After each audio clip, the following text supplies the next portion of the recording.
the Diving community to come talk about how we are impacting the tech ecosystem with diversity, equity, inclusion, and accessibility as our guide. My name is Sharice Johnson. I am the marketing director here at Div Inc. And we are in the middle of our Meet the Founder series. But today, I'm keeping y'all on your toes. Today, we're actually meeting a mentor. Rashina Gajjar is a new mentor for the Diving family, and she is going to do her own introduction. But I just wanted to let you know she is actually a professional in the marketing and communications field in branding, and she was the social impact mentor in that space, but also in connection to belief coaching, which I think y'all have heard me talk a lot about Diving and how we approach both places, from the professional and the personal development for our founders. And so we were so excited to have Rashina join us in this accelerator. And I'm excited to talk to her today about the work that we've done with these founders. So Rashina, I'll let you do your intro and we'll get into it. Go ahead. Thank you so much, Cherise. And it's amazing to be here. I'm so excited for this talk. I'm Rashina, the founder of Amplify Studio. We're a storytelling and brand building studio, and we work with companies all around the world, primarily small businesses that are growing and want to reach kind of bigger international markets. And one of the things that we do very differently is that we really look at things from the inside out. So very similar to Div Inc, as you mentioned, Cherise, we really like to look at what is actually stopping a brand from showing up in a bigger way? How is their expression hindered by the thinking of the founder or the way in which they're approaching communications? And so as a belief coach, I became a belief coach in 2021, and I was very keen to start integrating that into the work that we do at Amplify, I realized that a lot of the people that were coming to us already were struggling with occupying a greater space within their own minds, and that was getting in the way of the business growing at a much higher level. And so now it's just become an integral component to everything that we do with founders and with entrepreneurs, and I'm really, really excited about it, and I think it's been beautiful seeing the results that people have had. Yeah, it's been amazing. And it's kind of this ripple effect that's been happening, because some of our founders have wanted to have other members of their team watch the workshops because it was so helpful for them on a personal level, but also in relation to the company. So I would love to hear about your founder journey and how you got to the place that you're at right now, knowing that we have a lot of founders that'll be watching. And yeah, I'd love to hear that to start us off. So my founder journey was very tumultuous, multicultural, unexpected.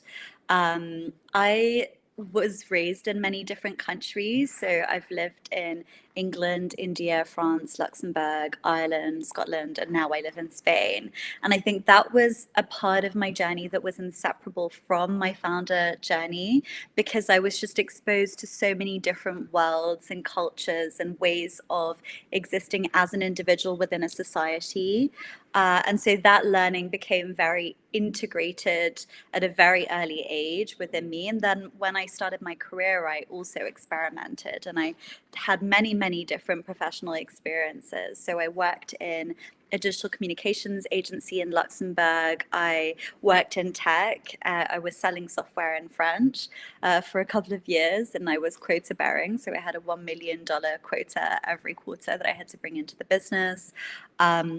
I also was a United Nations consultant, so I worked with 200 e-commerce businesses that were all women-led in Latin America to help them reach international markets through storytelling and content marketing. And that's when I kind of verged into creating my own business and working with businesses around the world. So it kind of happened very organically because I had all these different experiences, and then they started to merge. And, you know, the audience that I wanted to work with was international entrepreneurs, diverse entrepreneurs, people who have social and cultural programming that they need to overcome in order to excel in their brand building. And so that was also a natural part of living in different countries and seeing how different cultural narratives also impact us as individuals. And the other component was having a sales background, which I realized that created a very deep abundance mindset for me that I noticed that many new entrepreneurs don't necessarily have. And so then combining that with the belief coaching, it became kind of a really powerful combination of different skills that we bring people through that journey and tackle those different aspects. So that was kind of what it looked like for me. It was not as smooth as it sounds. It was a very kind Love of bumpy ride. I became a belief coach during the pandemic. I had a lot of personal difficulties in my life at the time. So I was trying to build a business whilst at the same time dealing with a lot of trauma and healing, and also the kind of result of belief coaching, which is that your life is changing. So that was also very difficult. Moving and living in different countries is not necessarily as glamorous as it's kind of talked up to be either. So it has been a really interesting, difficult, and enriching experience. But I think that having experienced so many different sides of the spectrum is helpful when you're working with people, because often entrepreneurs, they have, they're worried about what their family is going to think, what their friends are going to think about how they're showing up, or whether they're good enough to be showing up in a certain way, or maybe they're worried about taking ownership and claiming a space where maybe they've been socialized into more traditional passive roles. So I think that a lot of the different paradigms that I've been able to witness kind of bake themselves into the experience. And ultimately, telling a story, building a brand is much more about those innate characteristics than it is about, kind of going and hacking the system and getting the algorithm to work for you. So I found it to be very interesting seeing how that played out in the creation of the business and the work that we do with entrepreneurs. Yeah, and we can see that with the work that you've done with our cohort. I'd love to dive a little bit deeper into that piece about um, how you believe in those limiting beliefs, especially, and how that connects to an entrepreneur being able to show up, and then that connects to how they're able to build their brand and be and build their company as a whole. So can you talk a little bit about that and how those threads connect? Because I think in the tech space, not everyone has figured out that those things are deeply connected. And so I'd love for us to help people see that connection. So, your beliefs frame your entire reality. They define so much of your existence, and they are kind of cemented at a very young age. So, many people by the age of 7 to 8, most of their core beliefs have been kind of integrated because they're operating mainly on a subconscious level. And then slightly later on in the process, there are other beliefs that come into play that maybe wouldn't have had the occasion to expose themselves at that earlier stage. And then later on in life, as we grow up and we go through the education system and we go through work environments, we have other beliefs that set in relating to ourselves as individuals. And sometimes trauma, for example, can create a certain set of beliefs in the individual as well. So what happens is by the time that you get to the place where you want to be an entrepreneur running a business, you have all kinds of limiting beliefs that are kind of shaping the reality that you're experiencing. And your ability to be successful as an entrepreneur hinges on your ability to navigate your reality in a way that creates success in a kind of a categorical fashion. So it's like being blinkered by something that you don't really know what it is. So what's really interesting is when you start to work with entrepreneurs, as we do, on their limiting beliefs, we realize that many of them didn't trust themselves, didn't think that it was safe for them to be successful, had a scarcity mindset. So maybe they had some limiting beliefs around how much money they can make, or what will happen when they make money, what maybe they will lose friendships, they will lose family members if they make a certain amount of money and their business becomes successful. So sometimes on a subconscious level, what happens is an entrepreneur will be walking around with these beliefs, and that's blocking them from showing up in a certain way, because they know that if they become successful, these kind of, let's say, the imaginary consequences of their actions are going to show up in their reality. And Right. so that is a kind of a unique cocktail depending on the individual. We all have very different backgrounds and experiences that shape our beliefs, and they're all very deeply personal. But when it comes to entrepreneurship, it is a journey that forces you to really unravel your limiting beliefs in order to grow. You can't grow past the extent to which you're able to expand your mind. So that is kind of a fascinating process. And Mhm. especially in the tech industry where there is so much happening, there is so much expansion, so much potential, it's actually really deeply important to look at your limiting beliefs and how they are shaping your reality, how they're shaping your decision making, and how they're shaping your approach to building your brand within your market and within the world. Absolutely. And I guess the inevitable next question is, how do you uncover your limiting beliefs? Because you may be so blinded that you can't even know how to start to even be able to start to see. So how does one, take that first step into to recognizing those and then figuring out how they may be holding them back? So, what we tend to do with founders and entrepreneurs is we work together with them to identify the limiting beliefs. We do a belief testing session, which relies on muscle testing.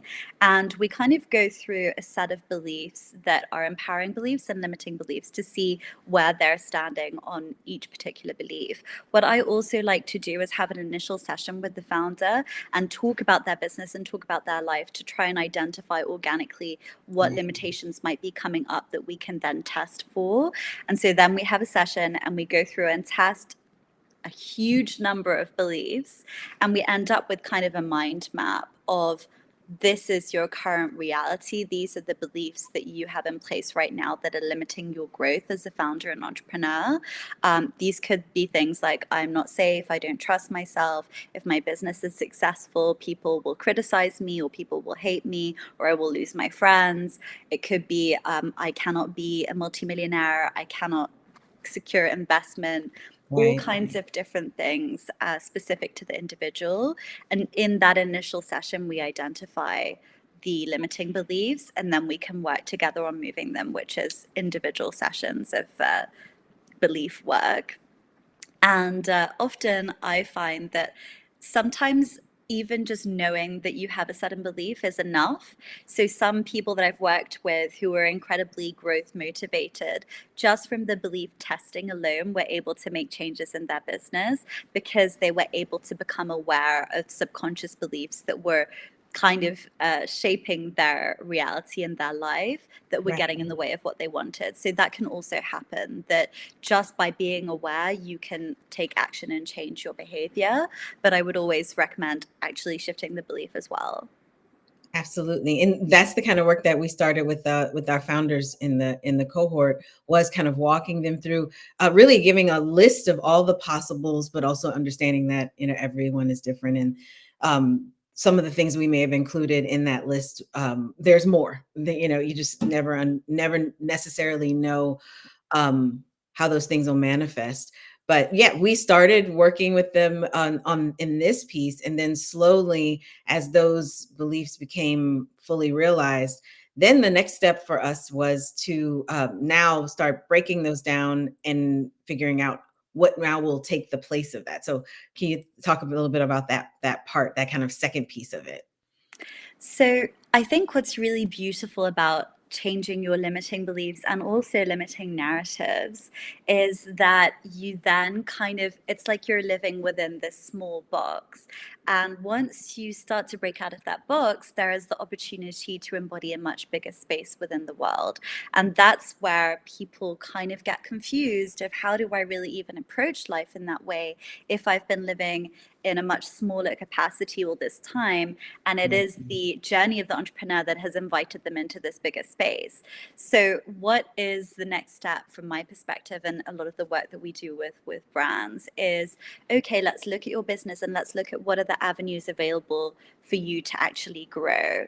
And so we talk about brand building, but we talk about it very much from a practical capacity of how to think about your brand differently in the world, and how to embody a different type of action that builds your brand and your story and the awareness of that within your industry so that you can become the mayor of that town, which is something that we discussed during the accelerator. And I think that it's very deeply linked again to the role that you were previously occupying and how you can ready yourself as an entrepreneur who has a mission to occupy a larger role within society and a larger change and capacity for transformation. So we first work on the limiting mindsets, because if your mind is not able to receive a greater level of imagination of what's possible for you and for your business, then it's very difficult to really get anywhere. And once we start moving past those initial limiting narratives and limiting beliefs, it's more about where could you go? How much could you actually create within your industry? Who do you want to partner with? And start really unraveling the mind in a direction of growth and prosperity. Absolutely. And I don't want to skip over the mayor of your town piece. 'Cause, I think, and this kind of brings me into okay, now we're ready to tackle the branding and the content development and all of that. But I think when you said the mayor of your town during the workshop, every eye just went kind of a group aha happened, and I don't want to spoil it. I want you to be able to explain what you meant by that. But I think that was a key element when it came to breaking everyone free from some of the perceived expectations about engaging in content and engaging in brand building in the public sphere to build community. So I'll let you talk about that mayor of your town concept. So this came up during the accelerator, and it's something that I talk about a lot, and it's also related to the concept of category of one, which is embodying your own lane. Right. So much of the time, founders are overwhelmed with what to do with their branding and their marketing to scale their message into the world, that they try to just kind of copy what everyone else is doing. But really, if you want to position in a lane of your own and be recognizable for the thing that your business does among your community and your peers, you have to really make yourself the mayor of that town, i.e., embodying the full essence of what your brand needs to become in the world and putting that message out there and being the pioneer of whatever it is that you're creating as a transformation, what your why is essentially. And a lot of people are hesitant to do that because, again, it goes back to limiting beliefs, to imposter syndrome, to am I qualified enough to talk about that? Am I going to get cancelled? Is there something negative that's going to happen as a result of me speaking up and using my voice? That really your voice is all that you have, especially when you're at an early stage, because the world doesn't necessarily know what you're doing or why it's transformational. And so it's your responsibility to embody that story and take it into the hands of the people who care the most and who it will matter the most to. And so by becoming the mayor of your town and really kind of taking it upon yourself to be the person who's bringing that message to the right people, you're kind of advancing your odds of success exponentially. Yep. And I would say that something that is prevalent in the startup world is companies aren't just creating a product, they also are having to create the demand for that product by explaining how that product or service will address a problem in a different way. Because that's the whole point. It's disruption. It's the thought of this is something everyone's dealing with, but I found a better way. And so having to um, explain why this is a problem before you get to talk about the problem, how you're solving it, is kind of an integral part of the startup pitch and the startup story. And so I'm not sure that being a mayor of your town is something that you can not do. I mean, it's kind of like for startups, it's kind of a necessity. And I'm not sure if you would agree with that, but I would see it as that. I think that having worked in the tech space for quite a while, and my first foray into tech was 10 years ago already. So I've seen the evolution of the tech space.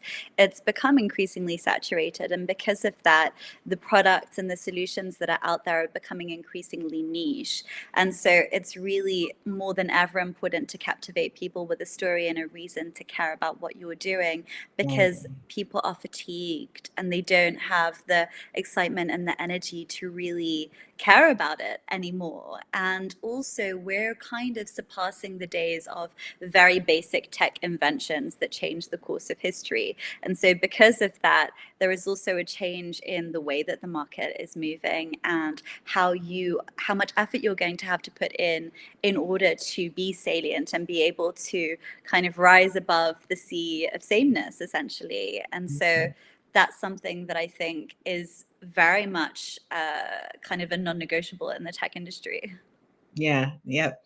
Are there any other things that you feel that a founder who is currently on this journey need to be thinking about when it comes to um, building their brand and also diving into that, understanding their beliefs and how that may be impacting that process? We talked about a couple of things. Any other pieces to that that you'd want to add? So I think that for new entrepreneurs, especially, when it comes to beliefs and when it comes to narratives, the way that you operate as an individual in every aspect of your business, how you're hiring, who you're hiring, your decision making, and how much you're giving yourself full permission to make the decisions that you feel called to make in your business, the way that you're asking for things, how much you're asking for things from everyone that you know, how much you're making ROI from the things that you're asking. I think all of that is deeply relevant to branding and storytelling, because if you don't feel the audacity levels that you can ask your customers for testimonials and for all different types of testimonials and to grill them on things that you need in order to then tell the message properly, and to ask your the people on your team, for example, to do the same on the employer branding front, and to tell your story as a founder in a way that is audacious and bold and interesting and compelling, then it's very difficult for the brand to evolve in the world. So the first work that you have to do is very much on yourself as an Yeah. entrepreneur. And that kind of intersects automatically into branding and automatically into the levels of ingenuity that you can apply to the brand building process, and how much you can really solve your own problems when it comes to how your brand is put out into the world. I think the more that you develop your own abundance mindset and your own capacity to think about the same things very differently and in a way that serves you as an entrepreneur, your brand story and the way that people are interacting with that is just going to benefit categorically.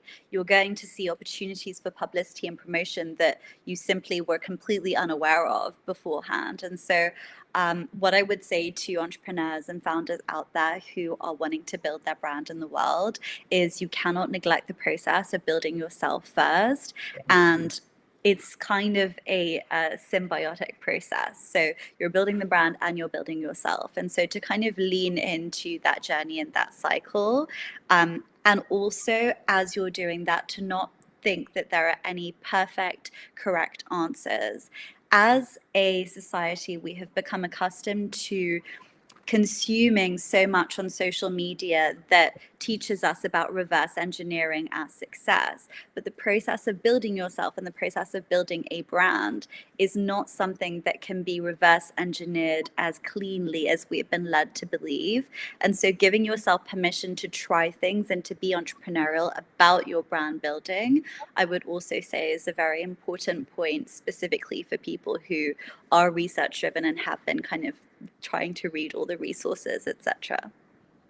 Yeah, and I'm immediately thinking about that. There may be some entrepreneurs that are out there and they've already done their brand. It already exists in the world. How do you then feel the moment where it is disjointed, or what are the kind of the moment, the feelings or the way you can realize where it is not right as they're kind of either course correcting or starting from scratch, either way?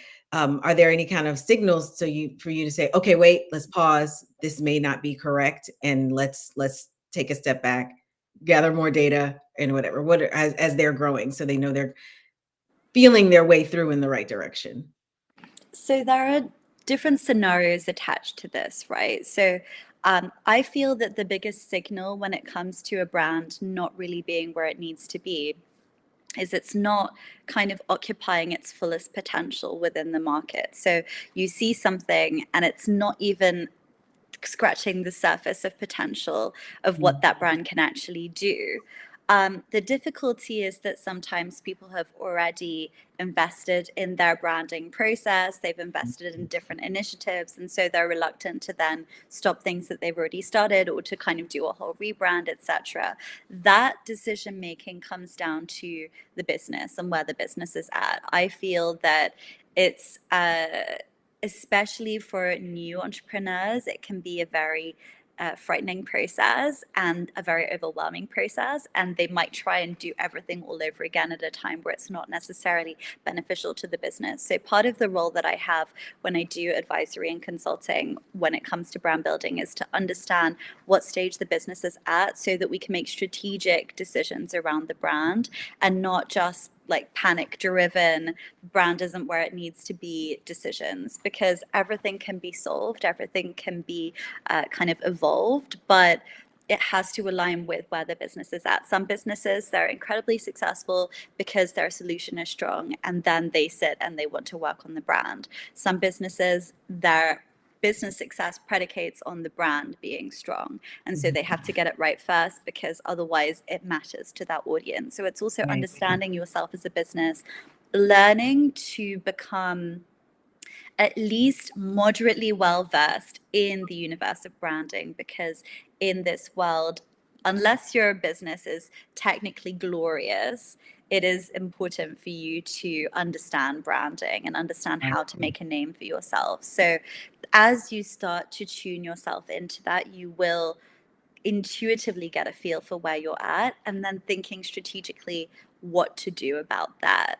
We really often feel like throwing everything away. That's not usually a good idea. So having the awareness that there are solutions and that you can shape and sculpt that path depending on what's happening within your business. That's kind of high level what I would say. That's good.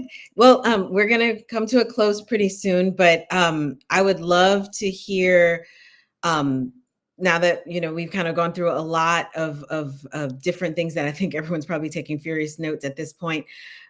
Is there any key piece that you'd like everyone to walk away with as we're closing out, and specifically for the founders that are watching? I mean, what I would really want to say to founders is when it comes to shaping your presence within the world and the mark that you're leaving with anyone who interacts with your brand, it's all about how you're using and unlocking the power of your mind. So do not neglect that process. Actively work towards shaping your mind and sculpting the way that you think about everything in your life, and then your business is going to start to unravel in new ways and serve you very differently, and so will all the relationships in your life. So please start chipping away at that. Please start kind of unraveling yourself from the marble like Michelangelo, and I will hopefully be able to join you on that journey. It would be my greatest pleasure. And if not, please remember these seeds of thoughts for whenever it may serve you later on. Amazing. Thank you, thank you, thank you for spending time with us today. If anyone wanted to connect with you, I know you've got some amazing stuff happening in the new year. If anyone wanted to connect with you or join your community, how could they do that? Yes, so please connect with me on LinkedIn. My name is Rashina Gajjar. You can connect with me then. You can also visit my company at amplifystudio.com, so www.amplifystudio.com. And our Instagram account is at amplifyuniverse. There are many, many interesting things that we have planned for the year ahead. So I hope to see you guys there.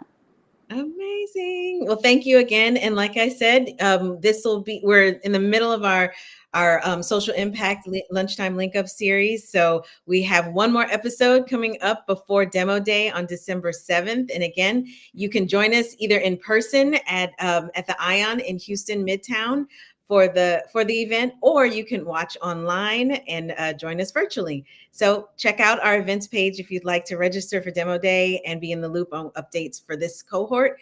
And until the next episode, thank you all for watching, and thank you again, Rashina. Thank you.